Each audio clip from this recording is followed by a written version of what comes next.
बिस्मिल्लाहिर्रहमानिर्रहीम। अस्सलाम वालेकुम नाज़रीन। कानूनी शहादत आर्डर में आज हम डिस्कस करेंगे primary and secondary evidence. Article 72 to 76 articles इस वाले से डील करते हैं। Proof of contents of document. The contents of the document may be proved either by primary or by secondary evidence. Primary evidence under Article 73. The primary evidence means and includes the original document itself produced for the inspection of the court. ऐसा document जो कि original form में itself पेश किया जाए court में, ऐसा evidence जो है वो प्राइमरी एविडेंस कहलाएगी। प्रूव किस तरह से किया जाएगा?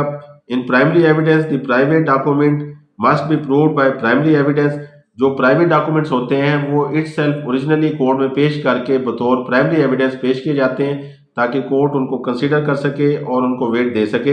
Instances of the primary evidence: document executed in several parts, document executed in counter parts, documents made by uniform process.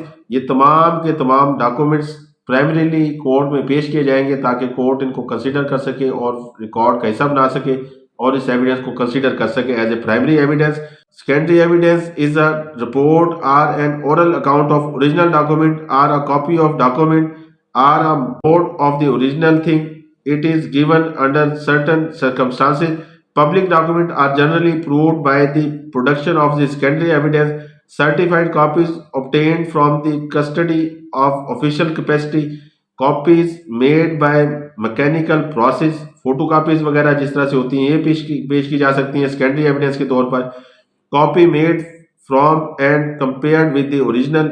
Evidence of a person who has himself seen the original document and read also. ऐसा शख्स जो कि document बनते हुए जिसने देखा हो और उसने पढ़ा हो, ऐसे डॉक्यूमेंट ऐसी एविडेंस को बतौर सेकेंडरी एविडेंस पेश किया जा सकता है।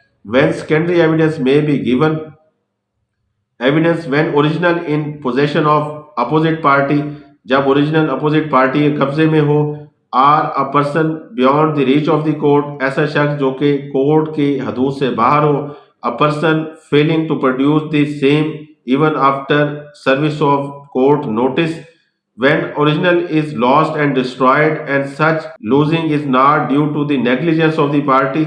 When original is voluminous document, पेचीदा डॉक्यूमेंट हो, ऐसा डॉक्यूमेंट हो जिसको पेश किया जाना जरूरी हो लेकिन वो पेश ना किया जा सकता हो, जैसे किसी दीवार पे लिखा हुआ कुछ चीज या किसी दरख्त पे लिखी हुई कोई इबारत जो है उसको पेश नहीं किया जा सकता, तो ऐसी सूरत में सेकेंडरी एविडेंस पेश की जा सकती है। When production of original document physically impossible, अगर ओरिजिनल डॉक्यूमेंट को पेश करना पॉसिबल ना हो देन सेकेंडरी एविडेंस पेश की जा सकती है। When written admission is admissible, cases under certified copies of document admissible.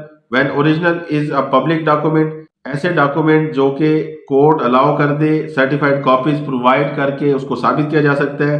When original consist of numerous account, ऐसा डॉक्यूमेंट जो कि लातदाद सफात पर मुश्तमिल हो, ऐसे डॉक्यूमेंट की सेकेंडरी एविडेंस पेश की जा सकती है।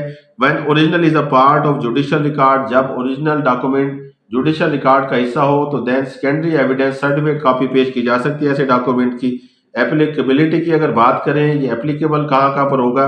Both civil and criminal cases ये एप्लीकेबल होती है। प्राइमरी एविडेंस के लिए प्राइवेट डॉक्यूमेंट जितने भी होंगे वो प्राइमरीली पेश किए जाएंगे, ओरिजिनल इटसेल्फ पेश किए जाएंगे for the inspection of the court, और जितने भी पब्लिक डॉक्यूमेंट हैं उनकी सर्टिफाइड कॉपीज या जो रिक्वायरमेंट इस आर्टिकल में बताई गई हैं इसके मुताबिक पेश करके उनकी कॉपीज यूनिफॉर्म प्रोसेस के हवाले से या किसी तरह से भी सेकेंडरी एविडेंस को पेश करके ऐसे डॉक्यूमेंट को साबित किया जा सकता है। अब तक के लिए इतना ही। अल्लाह निगहबान।